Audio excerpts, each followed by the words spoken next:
جب میں جوان ہوئی تو ایک دن محلے کی ایک خاتون نے بتایا کہ میرے آفس کا مالک جو 60-65 سال کا ہے وہ مجھ سے شادی کرنا چاہتا ہے۔ میرا نام ہنا ہے۔ میں نے ایک غریب گھرانے میں آنکھ کھولی۔ ہم 3 بہن بھائی تھے۔ میرے والد بہت پہلے انتقال کر گئے تھے۔ والد کی وفات کے بعد ہماری زندگی غربت اور مسائل میں ڈوب گئی تھی۔ ماں لوگوں کے گھروں میں صفائی کرتی تھی اور میں اس کے ساتھ جاتی تھی۔ چھوٹی تھی تو اسکول کا خواب بس خواب ہی لگتا تھا، لیکن میرا دل چاہتا تھا کہ میں پڑھوں اور اپنی زندگی بدلوں۔ میں امیر گھروں میں جا کر ان کے بچوں کو دیکھتی تھی جو اچھے اسکولوں میں جاتے تھے اور صاف ستھری یونیفارم پہنتے تھے۔ میرے اندر بھی تعلیم کا شوق جاگا اور میں نے ماں سے ضد کر کے اسکول داخلہ لے لیا۔ ماں نے پہلے تو انکار کیا لیکن آخر کار مان گئی۔ میں نے چھوٹے چھوٹے خواب دل میں رکھ کر پڑھائی شروع کر دی۔ میں اسکول جاتی اور شام کو ماں کے ساتھ کام کرتی۔ میرا ایک کزن عامر تھا جو ہمارے حالات سمجھتا تھا۔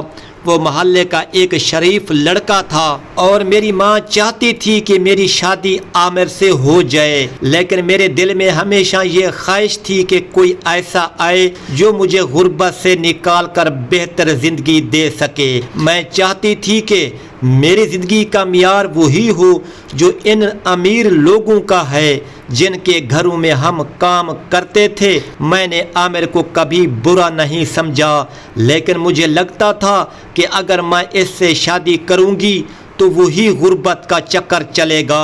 اس لیے میں نے اپنی پڑھائی جاری رکھی اور عامر سے فاصلہ بڑھا لیا۔ جب میں جوان ہوئی تو ایک دن محلے کی ایک خاتون نے بتایا کہ میرے آفس کا مالک جو 60-65 سال کا ہے وہ مجھ سے شادی کرنا چاہتا ہے۔ پہلے تو مجھے حیرت ہوئی، لیکن پھر دل میں ایک لالچ آیا، اگر میں اس سے شادی کر لوں تو وہ اپنی ساری دولت میرے نام کر دے گا اور میں غربت سے نکل آؤں گی۔ میں نے سوچے سمجھے بغیر عامر سے رشتہ توڑ دیا اور اس بڑے آدمی سے شادی کر لی۔ شادی کے بعد میرا دل چاہتا تھا کہ میری زندگی بدل جائے، لیکن حقیقت کچھ اور تھی۔ شادی کے کچھ دن بعد مجھے پتہ چلا کہ اس بڑے آدمی نے اپنی ساری جائیداد اپنی بیٹی کے نام کر دی ہے۔ میں شاک میں آ گئی۔ میرا خواب ٹوٹ گیا، میری امیدیں مٹی ہو گئیں، میرے پاس کچھ نہیں تھا۔ میں نے سوچا تھا شادی کر کے میں سب کچھ حاصل کر لوں گی، لیکن میرے ہاتھ کچھ نہ آیا۔ میں ہر وقت اندر سے کڑتی رہتی۔ میرا شوہر اپنی بیٹی سے بے حد محبت کرتا تھا اور میں دل ہی دل میں اس بیٹی سے نفرت کرنے لگی۔ مجھے لگتا تھا کہ میری خوشیوں کا راستہ وہی بیٹی روکے بیٹھی ہے۔ میں نے اپنے دل کی کڑواہٹ کسی سے نہیں بتائی۔ میں ایک دن اس لالچ میں اتنی اندھی ہو گئی کہ اس بیٹی کو راستے سے ہٹانے کا سوچا۔ میرے دل میں براہ راست گناہ کا خیال آیا اور میں نے اس کی بیٹی کو زہر دے کر مار دیا۔ مجھے لگا اب ساری جائیداد میری ہو جائے گی۔ میں نے کیونکہ کچھ ہی دنوں بعد میرا شوہر رات کے وقت مجھے ایک عجیب ویران کمرے میں لے گیا۔ اس نے کہا میرے پاس تمہارے لیے ایک تحفہ ہے۔ میں نے تحفہ کھولا تو میری آنکھوں کے سامنے اندھیرا چھا گیا اور میرے ہوش اڑ گئے۔ مجھے سمجھ نہیں آ رہی تھی کہ اب کیا ہونے والا ہے۔ میں نے بھاگنے کی کوشش کی لیکن میرا شوہر مجھے روک چکا تھا۔ اس کی آنکھوں میں ایک عجیب سختی تھی۔ جب اس نے ڈبہ کھولا تو میری آنکھوں کے سامنے وہ منظر تھا جس نے میری سانسیں روک دی۔ میں نے سوچا تھا شاید کوئی زیور یا پیسے ہوں گے، مگر وہاں ایک چھوٹی سی ڈیوائس تھی اور ایک لیپ ٹاپ بندھا ہوا تھا۔ عرفان نے مسکرا کر کہا کھولو اور دیکھو۔ میں نے دل میں امید کی کوئی کرن محسوس کی اور لیپ ٹاپ آن کیا تو سکرین پر وہی کمرہ اور وہی میز دکھائی دی جہاں میں نے بیٹی کے لیے جوس تیار کیا تھا۔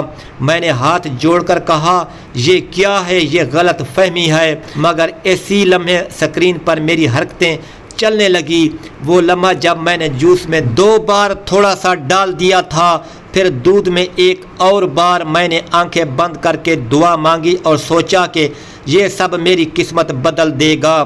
سکرین پر میری ہر حرکت اتنی واضح تھی کہ میں خود کو دیکھ کر کانپ اٹھی۔ میں نے بھاگنے کی کوشش کی مگر عرفان نے دروازہ لاک کر دیا اور دوستانہ مگر سخت لہجے میں بولا، یہ وہ وقت ہے جب تمہیں اپنے کیے کا حساب دینا ہوگا۔ میری آواز کانپ رہی تھی۔ میں نے کہا، عرفان تم یہ کیا کر رہے ہو؟ تمہیں میرے دل کا کسی کو پتہ نہیں تھا؟ تم نے کہا تھا تم سمجھتی ہو میں اندھا ہوں۔ میں نے سارے ثبوت 1 ماہ پہلے جمع کر لیے تھے۔ تم نے میری بیٹی کو اتنے دن تک آہستگی سے زہر دیا۔ میں نے تمہارے کندھے پہ ہاتھ رکھا اور کہا، نہیں یہ سچ نہیں ہو سکتا، مگر سچ سر اور جا کر میرے کانوں میں گوشت کی طرح گونجا۔ 2 سرکاری آدمی کمرے میں داخل ہوئے اور ایک نے کہا، حنا بی بی آپ کو گرفتار کرنا پڑے گا، آپ نے جرم قبول کیا یا نہیں؟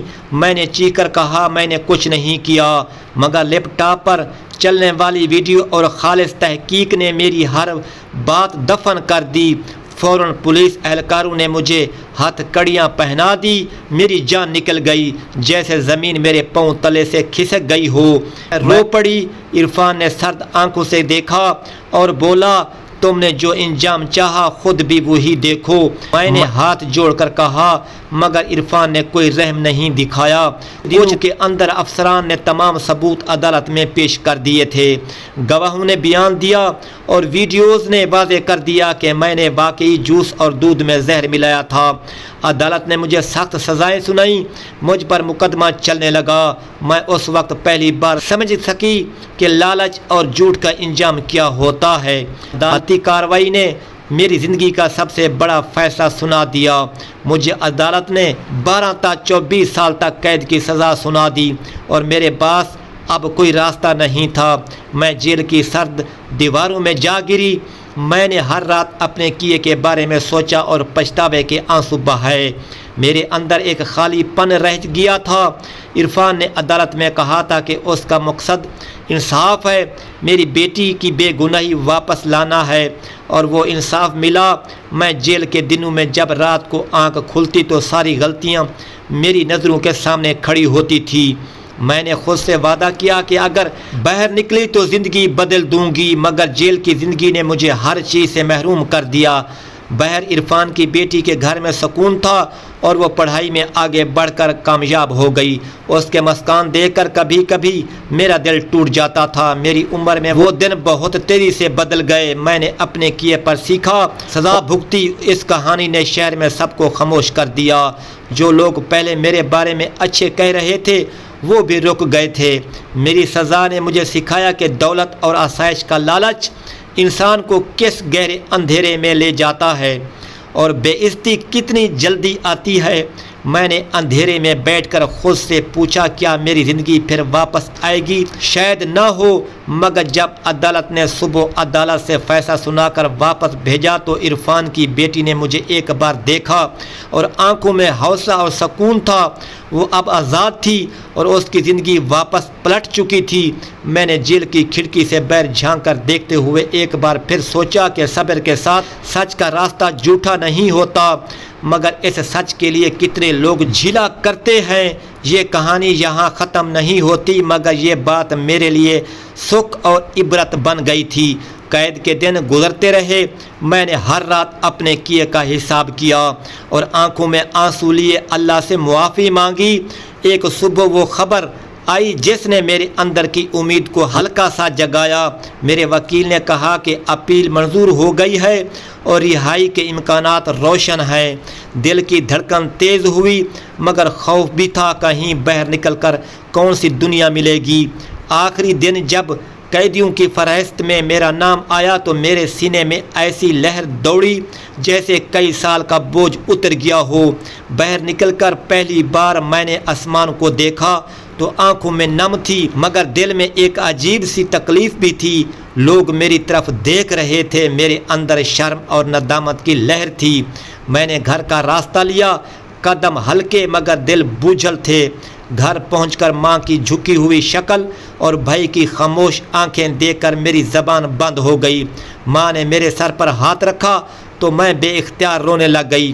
گھر کی دہلیز پر کھڑے ہو کر میں نے اپنا سارا قصہ سنا دیا، ہر ظلم، ہر پچھتاؤ، ہر وہ لمحہ جو میری روح چیر گیا تھا۔ ماں نے مجھے آنکھوں میں دیکھا اور بس اتنا کہا، آؤ بیٹی، گھر میں سب کو معاف کر کے نیا آغاز کریں گے۔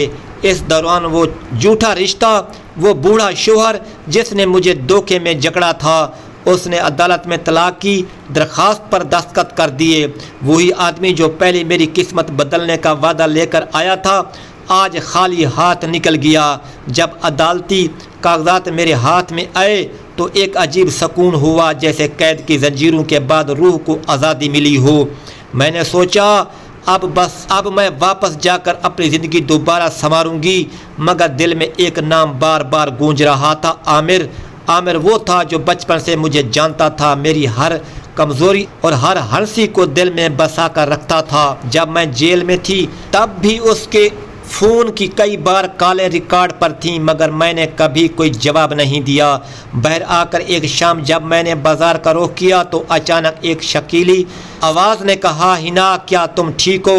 میرا دل دھڑک اٹھا۔ وہی چشم وفا، وہی نرم لہجہ عامر تھا، اس کی آنکھوں میں وہی پرانی چمک تھی، مگر اس کے چہرے پر عمر کی سنجیدگی بھی آئی تھی۔ اس نے میری آنکھوں میں دیکھا اور خاموشی سے کہا، میں نے تمہارے لیے ہر روز دعا کی، میں نے تمہیں کبھی بھلایا نہیں۔ اس کی باتوں میں سچائی تھی، اس کے ہاتھوں کی وہ گرفت میرے دل کو سہارا دیتی تھی۔ میں نے اپنی ساری لاچاری اور ندامت اس کے سامنے کھول دی۔